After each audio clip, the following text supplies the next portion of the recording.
या प्रश्नात विजयाचा उन्माद पाहायला मिळाला। समस्त हिंदूंना एक प्रकारे खुलं आव्हानच दिले। येत्या 5 वर्षात संपूर्ण मुंब्रा हिरवा करून टाकू, हे वाक्य मुंब्रा भागातील प्रभाग क्रमांक 30 मधील विजयी झालेल्या MIMच्या 22 वर्षीय सहर शेखचे। एवढ्या लहान वयात ती नगरसेविका झाली ही चांगलीच गोष्ट आहे, पण तिच्या बोलण्यातला जो उन्माद आहे ना, तो हिंदूंची काळजी वाढवणार आहे। कैसा हराया? राज्यातल्या 29 महानगरपालिकांमध्ये MIMचे 125 नगरसेवक निवडून आले आणि ही हिंदूंसाठी कशी धोक्याची घंटा आहे हे सांगणारा एक व्हिडिओ विवेकने कालच बनवलाय, तो तुम्ही नक्की पहा। आता काही म्हणतील की मुसलमानांनी मग काय निवडणूक लढवायचीच नाही का? तर लढवावी ना, आणि जिंकून सुद्धा यावं, पण जिंकून आल्यानंतर हिंदूंना आव्हान देणं हे चांगलं नाही। ही कट्टरता घातक आहे आणि MIM ही डोकेदुखी कशी ठरू शकते याचं ताजं उदाहरण म्हणजे मुंब्र्यातले युनुस शेख आणि त्यांची मुलगी सहर शेख। आक्रमक भाषणात ती जितेंद्र आव्हाड यांना डिवचताना दिसतीये। आता हा एकूणच प्रकार काय आहे आणि तो कसा गंभीर आहे हेच आजच्या भागातून आपण जाणून घेणार आहोत। नमस्कार, मी बागेश्री पारनेरकर आणि आपण पाहत आहात डिजिटल विवेक। सहर शेखचे वडील युनुस शेख हे राष्ट्रवादी पक्ष स्थापनेपासूनच मुंब्रा ब्लॉकचे अध्यक्ष होते आणि जितेंद्र आव्हाड यांचे ते जवळचे मित्र। पण काही दिवसांपूर्वी जितेंद्र आव्हाड आणि युनुस शेख यांच्या बाचाबाचीचा व्हिडिओ व्हायरल झाला होता, त्यामुळे त्यांच्यातले वाद हे चव्हाट्यावर आले आणि आता युनुस शेख यांनी आपल्या मुलीसाठी राष्ट्रवादी शरदचंद्र पवार गटाकडे उमेदवारी मिळावी यासाठी प्रयत्न केले होते, पण मुलीला उमेदवारी नाकारल्यानंतर ती MIM कडून लढली आणि विजयी सुद्धा झाली। पुढच्या 5 वर्षात पुन्हा निवडणुका होतील तेव्हा आपल्याला मोठं प्रत्युत्तर द्यायचंय। संपूर्ण मुंब्र्यातून MIMचेच उमेदवार विजयी करून आणायचे आणि संपूर्ण मुंब्रा हा आपल्याला हिरवा करून टाकायचा आहे। हे तिचं जे काही बोलणं आहे, ही जी काही वाक्य आहे, ती हिंदूंना डिवचणारी आहेत आणि खुलं आव्हान देणारी आहेत। अब मेरी गुजारिश है आप सबसे कि आने वाले 5 साल बाद भी जब इलेक्शंस होंगे इंशाल्लाह, आप लोगों को उस इलेक्शन में इससे भी बड़ा मुंह तोड़ जवाब उनको देना है। पूरे के पूरे मुंब्रा को ग्रीन कलर से ऐसे रंगना है कि इन लोगों को यहाँ से बुरी तरह से पछाड़ के भेजना है इंशाल्लाह। हर एक कैंडिडेट इंशाल्लाह 5 साल बाद सिर्फ और सिर्फ MIM का आएगा, क्योंकि अब इलेक्शन में आप मजलिस की ताकत समझ चुके हैं और ये ताकत हमको अल्लाह से आती है। आता काही म्हणतील की हे फक्त मुंब्र्यापुरतं मर्यादित आहे किंवा तिने तिच्या विजयाचा आनंद व्यक्त केलाय, पण झोपेत असलेल्या हिंदूंनी जागं होणं गरजेचं आहे, कारण संपूर्ण महाराष्ट्र हिरवा व्हायला वेळ लागणार नाही आणि मग आपण कसे हरलो हा विचार करायला सुद्धा आपल्याकडे वेळ उरणार नाही। हिच्या भाषणानंतर युनुस शेख यांचा सुद्धा एक व्हिडिओ व्हायरल होतोय आणि त्यामध्ये ते जितेंद्र आव्हाड यांना उघडपणे धमकी देत आहेत। माझ्या नादाला लागायचं नाही, नाहीतर मी वाट लावून टाकेल, मुंब्र्यात पाय सुद्धा ठेवू देणार नाही, ही त्यांची वाक्य आहे। लांडिया बोलते ना, ये लांडिया ने तेरे को पैर पड़ने लगाया था कि नहीं? लगाया था कि नहीं? हाँ, उसकी दुश्मनी निकाला। अरे मर्द का बच्चा होता तो इसको वोट देंगे तो हमारे यार इधर खींच के बता, कुत्ता बना के मारेंगे। हाँ, समझा? ये जरा मत काम की बात बताना। बोलता है मैं टिकट नहीं दे सकता हूँ, मेरे पास निधि नहीं है, तो क्या ताली बजाने के लिए आया इधर? हाँ, ताली बजाने के लिए आया? अरे मैं तेरे को छोड़ा इतने दिन, तो वाकिफ नहीं, हम लोग बहुत खतरनाक खानदान के लोग हैं। हाँ, जिस दिन खोपड़ी घूमेंगे ना, एंट्री बंद करा दूंगा मुंब्रा के अंदर, याद रख। हाँ, करण होना चाहिए कि नहीं होना चाहिए? तो आज जितेंद्र को मैं यहाँ पे एक नाम दूंगा। मैं तेरा 23 साल पुराना दोस्त हूं और ये नाम तेरे मरने के बाद मशान घाट तक तेरे साथ जाएगा। और मैं आप लोगों से मेरी गुजारिश है कि आज के बाद इसको कोई जितेंद्र अवार्ड नहीं बोलेगा। इसका नया नाम है जे जे जे जे।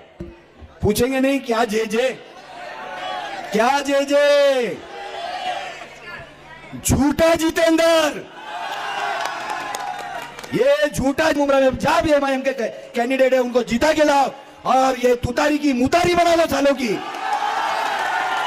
देख जितेंद्र, सॉरी जे जे जे जे जे जे क्या नाम है रे उसके बंगले का? नाथ। हमारे नाथ को नहीं लगना, नहीं तो तेरे नाथ से पतंग उड़ाऊंगा आके, याद रहे। मुंब्रा हा भाग जितेंद्र आव्हाड यांचा बालेकिल्ला मानला जातो आणि इथूनच ते आमदार म्हणून निवडून आले। आता जी विधानसभा निवडणूक झाली तेव्हा हीच सहर शेख राष्ट्रवादीचा प्रचार करत होती, जितेंद्र आव्हाड यांचा प्रचार करत होती आणि त्यावेळेचे काही फोटो व्हिडिओ सुद्धा व्हायरल झालेत। पण याच निवडणुकीच्या काळात युनुस शेख आणि जितेंद्र आव्हाड यांच्यात भांडण झालं, त्याचा व्हिडिओ सुद्धा आहे।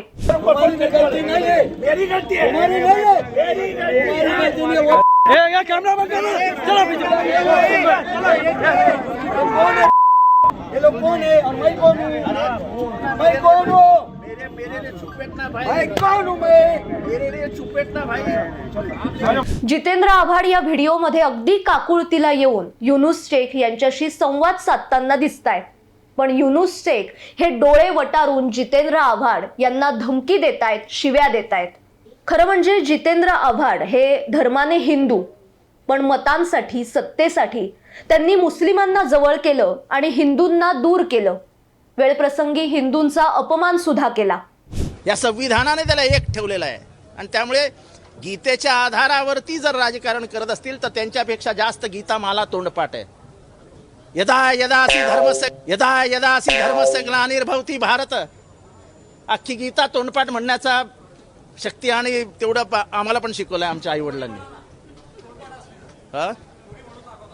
जरूर म्हणून या आता, म्हणजे बाईटमध्ये नाही, बाईटमध्ये चालणार नाही, बाईटमध्ये चालणार नाही। तुम्ही आत्ता बाजूला या, लगेच म्हणून दाखवतो। त्यामुळे बीजेपीचे प्रवक्ते म्हणून आलात काय? तुम्ही या बाजूला सगळी गीता म्हणून दाखवतो। तुम्ही एकटे विचारतात, या बाजूला म्हणून दाखवतो। आणि म्हणून दाखवलं तर काय देणार तुम्ही? मन आहे, मैं आजले टाइमपास धंदे मी करत नाही। मन आहे, मैं आजले टाइमपास धंदे मी करत नाही। काय कशावर आलेलो आपण? अहो, तुम्ही सापाला पाळलं, त्याला कितीही दूध पाजलं तरी तो डसणारच, कारण शेवटी सापच तो। आज जितेंद्र आव्हाड यांच्यावर अशी परिस्थिती आलीये की ज्या मुंबऱ्यावर त्यांनी त्यांची सत्ता उभी केली तिथूनच त्यांना हाकलण्याची तयारी सुरू आहे। जितेंद्र आव्हाडजी, तुम्ही जे पेरलं तेच उगवलंय आणि ते आता तुमच्यावरच उलटतंय। पण ही एक राजकीय शिकवण आहे सगळ्यांसाठीच।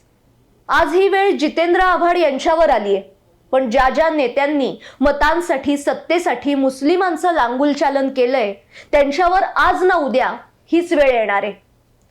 सहर शेखचं विधान चर्चेत आल्यानंतर त्यावर तिने स्पष्टीकरण सुद्धा दिलंय, पण त्यात पण तिचा उद्दामपणा आणि अति आत्मविश्वास बघायला मिळतोय। देखिए, सबसे पहले तो कैसा हराया जो था वो इसीलिए था क्योंकि दिल से खुशी हुई। दुश्मनों को लगा कि हम हार जाएंगे, हम जीतने नहीं वाले, हमारी सभी एमआईएम की सीटें मुंब्रा से वैनिश हो जाएगी।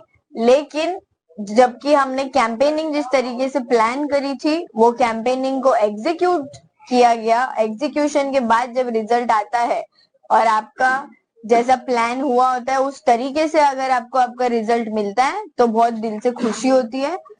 देखो, मैं आपको एक चीज बताती हूँ, मेरे हाथ में फिलहाल आपको 2 धागे दिखेंगे, एक भगवा एक हिरवा।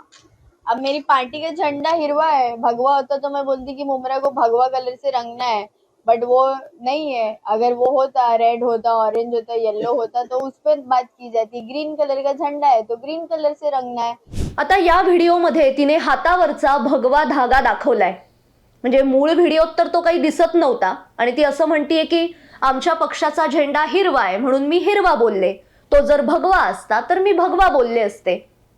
अहो ताई, या पद्धतीनं खूप जुन्या झाल्या, मूळ व्हिडिओत नाहीये, पण मीडिया आल्यानंतर तुमच्या हातात भगवा धागा आला।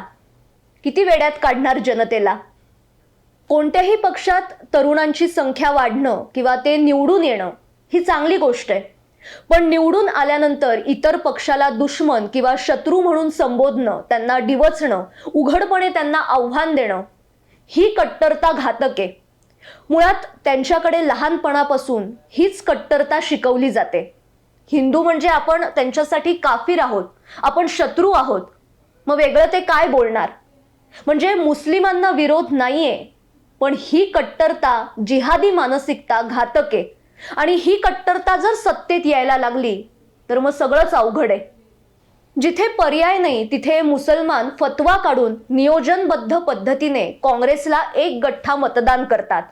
पण जिथे जिथे कौम का बंदा म्हणजे MIM किंवा इस्लाम पक्षाचा उमेदवार असेल तिथे अगदी काँग्रेसचा लोकसभेतील मुख्य नेता असलेल्या अधीर रंजन चौधरी यांना सुद्धा पाडतात. हा इतिहास आहे. जेव्हा राज ठाकरेंनी मशिदीवरच्या भोंग्यांविरोधात आंदोलन केलं होतं तेव्हा मनसेचेच म्हणजे त्यावेळेचे मनसेचे वसंत मोरे यांनी या आंदोलनाला विरोध केला होता. माझ्या मतदारसंघात अनेक मुस्लिम बांधव आहेत, त्यामुळे मी मशिदीसमोर जाऊन हे आंदोलन करणार नाही, हे स्टेटमेंट होतं वसंत मोरेंचं. आणि याच कारणामुळे या महाशयांनी मनसे सोडली. वसंत मोरेंनी यांची खूप कामं सुद्धा केली आणि तिथले मुसलमान सुद्धा हे मान्य करतात. त्यामुळेच तात्यांचा सुद्धा म्हणजे वसंत मोरेंचा तिथल्या मुस्लिम मतदारांवर खूप विश्वास होता.